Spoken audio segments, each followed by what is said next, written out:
राधे राधे महाराज जी। मेरा नाम लक्ष्मण निषाद है। हम केवट है, नागपुर से आए हैं, छत्तीसगढ़ के रहने वाले हैं। महाराज जी, मेरा एक सवाल था, या रामचरितमानस में या 4 वेद 6 शास्त्र 18 पुराण में कहीं भी ये लिखा है क्या कि भगवान श्री राम जब वनवास गए तो केवट को मछली पकड़ने का वरदान दिया है क्या? ना, ऐसा तो मैंने कभी नहीं सुना। नहीं सुने तो हमारे छत्तीसगढ़ में जितने भी केवट है सब लोग यही जानते हैं कि भगवान श्री राम जब वनवास गए तो केवट को मेरा नाम लेना, जय श्री राम बोलना और एक बार जाल डालना तालाब में, दूसरी बार मत डालना, ऐसा बोले थे। हमें भी यही सिखाया गया है कि राम का नाम। तो राम बोल के आप जाल डालते हो तो मछली फंसती है? हाँ, आता है, लेकिन लालच में जाओ डबल डाल दिए तो फिर कम आता है, इसीलिए। तो किसी संत ने कहा होगा कि दिन में 1000 मछली मारते हो तो एक बार ही जाल, 100 बार जाल डालते हो तो एक बार ही जाल डाला करो, तो 100 हत्या नहीं लगेंगी, 2-4 ही लगेगी, पाप कम लगेगा। इस भाव से किसी ने बोला होगा, उसे आप लोगों ने नियमावली बना ली। राम ने ऐसा नहीं बोला। राम ने तो केवट को ये बोला है, केवट ने कहा प्रभु आपका चरणामृत दीजिए क्योंकि मैं अपने पितरों को पार लगाना चाहता हूँ। केवट ने तो राम को पार लगा के स्वयं भी अपना मन राम में लगा करके वो स्वयं भक्त हो गए बड़े।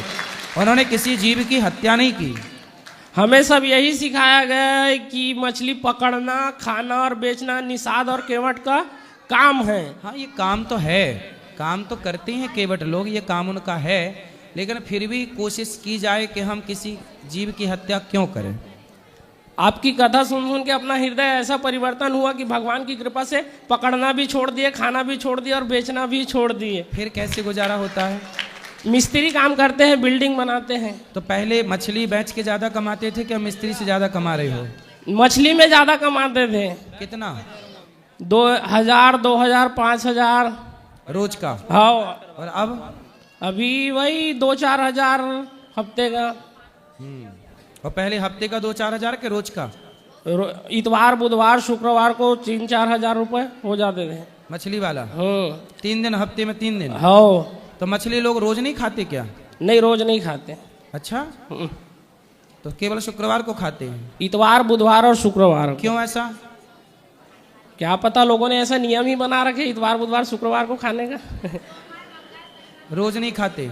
सोमवार को शंकर भगवान का दिन समझते, मंगल को हनुमान जी का, बुधवार को खाते हैं, गुरुवार शुक्रवार को, शनिवार को नहीं खाते हैं। आप कब खाते थे?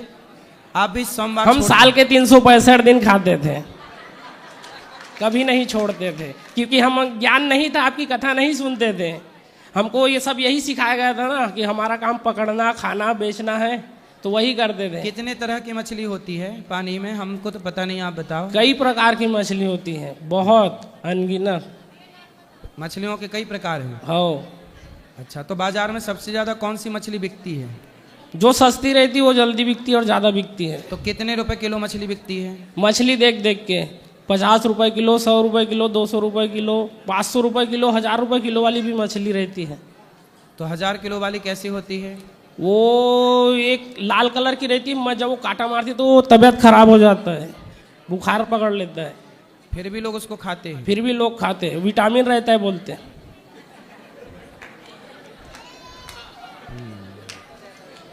तो वरदान नहीं दिया था। नहीं, हत्या नहीं करनी चाहिए। आप अच्छे हो गए हैं, अब बढ़िया काम करके खूब पैसा कमाओ। देखो, पैसा आप अब भी कमा रहे हो। हाँ। पहले आप पैसा कमाते थे ना, तो मछलियों के प्राण लेकर के पैसा कमाते थे। अब आप पैसा कमाते हो ना, तो आपके द्वारा किसी की जान नहीं जाती। आप क्या एक मरी हुई मछली को जीवित कर सकते हैं? नहीं, नहीं कर सकते, लेकिन सैकड़ों मछली। अच्छा, मछलियों का भी तो अपना सुख होता होगा कि नहीं? हाँ। मछलियों का भी अपना परिवार होता है कि नहीं? सबका रहता है। रहता है ना। उसके भी छोटे छोटे बच्चे मछली के पीछे पीछे चलते हैं। हाँ। माँ आगे आगे चलती है और उसके बच्चे पीछे पीछे चलते। ये सही है कि गलत है ना? देखे हैं हमने। हाँ, हमने भी देखा है कि मछली आगे आगे चलती है, उसके छोटे छोटे बच्चे पीछे पीछे चलते हैं। मतलब वहाँ भी ममता है, प्रेम है, अपनापन है। जैसे हम लोगों को दर्द होता है, हम लोग बोल पाते हैं, बता पाते हैं, लेकिन वो बोल नहीं पाती, बता। इसलिए तो आपने देखा होगा, जब मछली को पानी से निकालो ना, वो अपना छोटा सा मुँह ऐसे ऐसे खोलती है, फिर बंद करती है। वो क्या कहती है? उसकी आवाज़ होती तो वो कहती कि भैया मैंने तेरा क्या बिगाड़ा है, क्यों मुझे मार रहा है? पेट भरना है तो तू दाल चावल सब्जी खा के पेट भर ले, क्यों तू मेरे परिवार से मुझे दूर कर रहा है? इसलिए बेटा बद्दुआएं किसी की नहीं लेनी चाहिए, ठीक है? आप अच्छे हो गए हैं, ठीक ठीक कमा रहे हैं, जो कमा रहे हैं उससे भगवान आपका पेट भरते रहेंगे, सदा रक्षक भगवान है। हम सब ने तो छोड़ दिए, बस हमारे पिताजी को ऐसा समझाते कि जीव की हत्या मत करो, लेकिन वो अब बोलते हैं कि अब मेरी उम्र बीत गई, अब 2-4 ज्यादा दिन रहा नहीं, तो अब क्यों छोड़ू, ऐसा बोलते सबने तो छोड़ बोले दिया। अब मरते समय अब छोड़ दो, अब सुधर जाओ, वो अब सुधर जाओगे सदगति होगी, वरना फिर नाली का कीड़ा बनना पड़ सकता है। उनको बहुत समझाते हैं, लेकिन वो अब छोड़ ही नहीं रहे, पकड़ूंगा, खाऊंगा, बेचूंगा, सबने छोड़ दिया। मेरा भाई, मेरी बहन। कहाँ पिताजी? पिताजी नहीं आए, बाकी पूरी फैमिली आई है, पोथी पाठ भी बिठाए यहाँ पे। चलो भगवान आपको सुखी रखें, आपके पिताजी को कभी लाना, उनको समझाएंगे। हाँ, मेरे साथ में जो काम करता उसका एक सवाल था, जब भगवान माता सीता का स्वयंवर हुआ तो रावण आए थे क्या उसमें?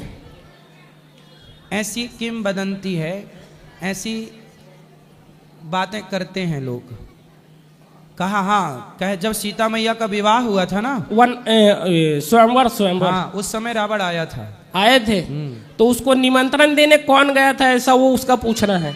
निमंत्रण देने कौन गया था? हाँ, रावण को। तो मतलब मैं उसको निमंत्रण कार्ड भिजवाऊं, वही वाला? नहीं, उसका कहना क्या था, जब भगवान श्री माता सीता के स्वयंवर में रावण आया था, पहले तो के जमाने में क्या होता था, हाँ, स्वयंवर के निमंत्रण तो जाते थे, हाँ, पर चारों तरफ ढोल मुनादी दी जाती थी, सुनो सुनो सुनो, फलाने राजा की बेटी का फलानी तारीख को स्वयंवर है, ऐसी मुनादियां हुआ करती थी, अनाउंस हुआ करता था। और जनक जी के यहाँ से कोई गया ना होगा, उसके यहाँ रावण अपने से आया था। तो उसका कहना क्या था, जब उसको निमंत्रण देने वाला निमंत्रण देने चला गया, तो भगवान श्री राम को राम सेतु बनाने की जरूरत ही क्या थी? जैसा वो निमंत्रण देने वाला गया था, वैसा राम भी चले जाता, ऐसा बोल रहा है ना। ऐसा कहना है उसका। जब तो विभीषण लंका से आया, हाँ, विभीषण लंका से आए, तो विभीषण जब रावण ने लात मारी, हाँ, तो लात मारी तो विभीषण जी तुरंत तो लंका से राम के पास आए कि नहीं? उस समय तो सेतु नहीं बना था, पर विभीषण आ गए कि नहीं? अच्छा, हनुमान जी भी गए, तब भी सेतु नहीं बना था। तो हनुमान जी तो राम के भक्त हैं, जब भक्त बिना सेतु के छलांग मार के जा सकता है, तो क्या राम नहीं जा सकते थे? लेकिन राम मर्यादा पुरुषोत्तम है, और राम जी बोले कि मैं मनुष्य का अवतार लेकर आया हूँ, और मनुष्य समुद्र को छलांग मार के पार नहीं कर सकता। मनुष्य बने हैं तो मनुष्य की मर्यादा में बंध के राम ने सेतु का निर्माण कराया, जो कि मर्यादा थी। राम तो भगवान थे। जब राम का भक्त हनुमान छलांग लगा के जा सकता था, तो क्या राम जी नहीं जा सकते थे? बोलो ना, उनसे बोलना कि राम में शक्ति थी, पर राम मनुष्य के अवतार में थे ना, इसलिए उन्होंने अपनी प्रभुता छिपाई और अपनी मनुष्यता प्रकट की, और मनुष्य तो सेतु से ही जाएगा। तो उसका एक और सवाल था, रामचरितमानस में कहीं भी ये नहीं लिखा है कि राम भगवान है, सिर्फ राम है, ऐसा कहीं नहीं लिखा है बोलते वो। आपको हम दिखा देंगे, कई जगह लिखा है रामचरितमानस में। ब्रह्मांड निकाया निर्मित रमाया, रोम रोम प्रतिवेद कहें, ये लिखा। आप लोग स्तुति गाते हैं, भय प्रगट कृपाला दीन दयाला कौशल्या हितकारी, हर्षित महतारी मुनि मनहारी अद्भुत रूप विचारी। ये पूरी स्तुति पढ़िएगा, यहीं आ जाएगा कि भगवान है, लिखा है बेटा, भगवान राम भगवान ऐसा लिखा अच्छा, है। ये बताओ, वो राम भगवान ना होते तो बिना सेतु, बिना खंबे का सेतु कोई इंसान बना सकता था? नहीं, वो तो मैं मानता हूँ, लेकिन वो मेरे साथ में जो काम करता है वो नहीं मानता ना, ऐसा लिखा ही नहीं है बोलते। मोबाइल में ऐसा छोटा मोटा वीडियो देख लेते हैं जो सनातन को बदनाम करने के लिए। ऐसा करना, वो सवाल मेरे को पूछते हैं, मैं दिन भर जय श्री राम करते रहता हूँ करके। आप ऐसा करना कि रामचरितमानस लेके जाना, यहाँ 150 रुपया की मिल जाएगी, गीता प्रेस वाली, अर्थ वाली, वो ले जाना, आप पढ़ना, और उसमें जहाँ जहाँ भगवान आया है राम के लिए, राम कौन है? जय जय जय सच्चिदानंद जगदीशा, ये जगदीश है, भगवान है। भगवान राम कौन है? भगवान है, कई जगह प्रमाण है। आप ले जाना रामचरितमानस, पढ़ना, मिल जाएगा। और मेरा और सवाल था कि आप जो कथा बताते हो और पंडित प्रदीप मिश्रा जी जो कथा बताते हैं, उनमें बहुत फर्क है। मैं आपकी भी कथा सुनता हूँ, उनकी भी कथा सुनता हूँ। क्या अंतर है? जैसा भक्त प्रहलाद को आपने कहा कि होलिका लेके बैठी होली में और वो जल गई और प्रहलाद नहीं जला, तो पंडित प्रदीप मिश्रा जी क्या कहते हैं, कोई बुआ अपने भतीजे को नहीं जलाती बोलते, और उसके पास एक चादर थी बोले वरदान वाला, और वो खुद ना ओढ़ते हुए मेरा भतीजा जल जाएगा करके अपने भतीजा को बचाने के चक्कर में खुद जल गए, ऐसा बोलते पंडित प्रदीप मिश्रा जी। तो आप सही बोलते हैं कि वो सही बोलते हैं? ऐसा है कि आपको यदि इस तरह से संदेह हो तो आपको एक बार पढ़ लेना चाहिए। नहीं तो आपको प्रहलाद जी की सारी कथा पढ़ लो, कहीं भी मिल जाएगी कथा, उसमें आ जाएगा कि तब से हमारे यहाँ आज भी सैकड़ों साल पहले से होली का त्यौहार क्यों मनाया जाता है, तभी से मनाया जाता है। होली का जली प्रहलाद बचे, तब से होली मनाई जाती है। प्रहलाद जी की कथा पढ़ लेना, उसमें आ जाएगा ये सब कुछ। कल आपने कहा कि स्कूल की किताब बदल जाती, हमारी किताब कभी नहीं बदलती, तो आप भी तो वही पढ़ते और वो भी तो वही पढ़ते होंगे ना। अब देखो, अब पता नहीं कि क्यों मतभेद है, लेकिन मतभेद इस बात पे तो नहीं है। अब क्यों है ये मुझे नहीं पता, आप भी गूगल से निकाल लो, गीता प्रेस की पुस्तक में मिलती है प्रहलाद जी की कथा, मिल जाएगी 5-10 रुपए की पुस्तक, पढ़ लेना, उसमें सब कुछ मिल जाएगा। दूसरा अंतर बताता हूँ मैं, वो बोलते हैं कि इतवार को तुलसी में जल चढ़ाया करो, और आप बोलते हो मत चढ़ाया करो। नहीं, जल चढ़ाना चाहिए इतवार को, तोड़ने की मनाही है, तोड़ने की। देखो सुनने का भेद है ना। हाँ। तोड़ने का मना है, ना कि जल चढ़ाने का। इतवार को जल चढ़ा सकते हैं, जल चढ़ा सकते, उसी चक्कर में हमारे घर में एक बार झगड़ा हो गया था। तोड़ने की मनाही है। और पूरा कई बार क्या है ना, श्रोताओं के सुनने में भी कई बार भेद हो जाता है, सुनने में भी कई बार सामने वाला समझाना कुछ चाहता है, आपने समझ कुछ लिया, कई बार मतभेद हो जाता है। और तीसरा अंतर है, आप बोलते को सूर्य में जब जल चढ़ाते हैं तो पैर में छींटे नहीं आना चाहिए, वो बोलते हैं कि कुछ नहीं होता छींटे भी आए तो। देखो, जो हम भगवान को अर्पण कर रहे हैं, तो भगवान को अर्पण की हुई वस्तु तो प्रसाद हो गई ना, हो गई कि नहीं? और वो प्रसाद हमारे पाँव में आएंगे तो क्या सही है? नहीं। इसलिए सब चीज़ें ना ये भाव की दृष्टि से बोली जाती हैं, इन्हें भाव की दृष्टि से समझना चाहिए। और एक अंतर और है, आप बोलते हो कि भगवान श्रीमन नारायण आए पहले, फिर उनके उसमें से कमल निकला, फिर ब्रह्मा जी आए, फिर दोनों ने मिलके शंकर भगवान को बनाए। और वो बोलते हैं कि शंकर भगवान सबके पिता है, नारायण और ब्रह्मा जी उनके बेटे हैं, ऐसा बोलते हैं वो, और आप नारायण को पिता बताते हो। सुनो, वो बात भी सही है, ये बात भी सही है, इसे कहते हैं कल्प भेद। वो बताते हैं शिव पुराण। हाँ। शिव पुराण में शिव जी से सृष्टि का क्रम है। हाँ। हम बताते हैं भागवत महापुराण, तो भागवत महापुराण में भगवान नारायण से सृष्टि। अब ये क्या है, जैसे आपके घर में आपकी माँ है, हाँ, बहन है, हाँ, चाची है, हाँ, कभी आपके घर का काम आपकी माँ कर लेती है, हाँ, तो कभी काम वही वाला आपकी दादी ने कर लिया, हाँ, कभी वही काम आपकी बहन ने कर लिया। हाँ। काम तो वही है, पर कभी इन्होंने किया वही काम, कभी उन्होंने किया। उसी तरह सृष्टि को उत्पन्न करना, कभी भगवान नारायण सृष्टि को, ब्रह्मा विष्णु महेश 3 शक्तियां नारायण से प्रकट होती हैं, तो कभी भगवान नारायण कहते शंकर जी आप कर लो। गणेश पुराण पढ़ोगे तो गणेश जी से मिलेगा, देवी भागवत पढ़ोगे देवी भागवत से मिलेगा। तो काम वही है, सृष्टि उत्पन्न करना, पालन करना, संहार। तो कभी भगवान ने शिव जी को आदेश किया कि आप कर लो, कभी दुर्गा जी को कहा आप कर लो। इसलिए हमारे यहाँ पंचदेव उपासना है। सनातनी को ये 5 बात समझनी चाहिए, भगवान नारायण, भगवान शिव, भगवान माता दुर्गा, भगवान सूर्य और गणेश जी, ये 5 की उपासना सनातन में होती है। और ये 5 जैसे उंगलियां 5 हैं पर मूल में हाथ एक है, उसी तरह हरि हरि और न भेदः, हरि मतलब नारायण में और शिव में कोई भेद ही नहीं है, अलग अलग कल्प में ऐसा है। आप बताओ, रामचरितमानस में ना 4 रावणों की कथा है। राम ने किसको मारा? रावण को, श्रीलंका के रावण को, रावण को मारा। अब रावण कौन था? एक बार प्रताप भानु रावण बना, एक बार जय और विजय रावण बने, एक बार भगवान के शिव के गण पार्षद गण रावण बने, एक बार जलंधर रावण बना। ये 4 रावणों की कथा तो भागवत जी में है। अब ये बताइए कि इन 4 रावणों को राम जी ने किसी कल्प में, कल्प जानते हो क्या कहते हैं? एक ब्रह्मा जी के एक दिन को एक कल्प कहते हैं। एक दिन मतलब ब्रह्मा जी का एक दिन इतना बड़ा होता है कि ब्रह्मा जी के एक दिन में 1000 बार चतुर्युग बीत जाते हैं। एक दिन में 14 मनवंतर होते हैं, 73 चतुर्युग का एक मनवंतर। अभी वैवस्वत मनवंतर चल रहा है, वैवस्वत मनवंतर का 28वां कलयुग चल रहा है। इस कलयुग में भगवान श्री कल्कि भगवान का अवतार होगा। हर बार त्रेता युग आता है, जैसे ये कलयुग चल रहा है, अब कलयुग के बाद क्या आएगा? फिर सतयुग, फिर त्रेता, फिर द्वापर, जैसे संडे मंडे, फिर संडे मंडे, फिर संडे, ऐसे ही आता है। हर हफ्ते बदल जाता है कि नहीं? पर संडे तो वही है, रविवार सोमवार मंगल वही है। उसी तरह कलयुग के बाद फिर सतयुग आएगा, फिर त्रेता, फिर द्वापर, फिर कलयुग, फिर सतयुग, फिर त्रेता, ऐसे ही क्रम चलता है।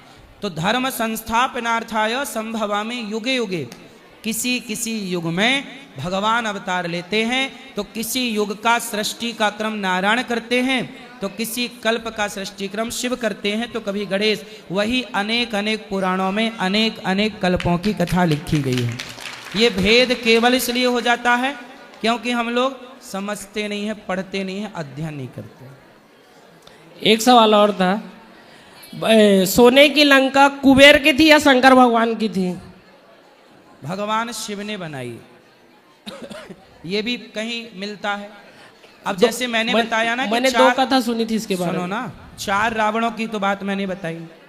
तो जब 4 रावण थे तो 4 बार लंका हुई होगी। तो कभी शिव के द्वारा प्रकट की हुई, कभी कुबेर वाली लंका, इसलिए दोनों लंकाओं का वर्णन मिलता है। मैंने 2 लंका सुना था, एक कुबेर को हरा के रावण ने कब्जा किया, और माता पार्वती ने बनवाया था शिव जी को। तो शंकर भगवान पार्वती के वास्तुक में ब्राह्मण बन के आए थे, तो महल पसंद आ गया, तो दक्षिणा में महल मांग लिया, ऐसा सुना था। सही है, सही है। दोनों सही है क्या? और मैं क्या बोल रहा था महाराज जी, वो लोगों को मैंने तो छोड़ दिया जीव हत्या करना। लोगों को जब बोलता हूँ कि मत करो जीव हत्या, तो वो बोलते हैं कि भगवान राम ने भी तो जीव हत्या किया था, तो हम करेंगे तो क्या फर्क पड़ गया? ऐसा बोले भगवान राम ने तो बिना खंबे का सेतु बनाया था, बोले तुम भी बनवा लो। नहीं, वो राम जी ने 14 साल का वनवास काटा था, तुम भी काट लो।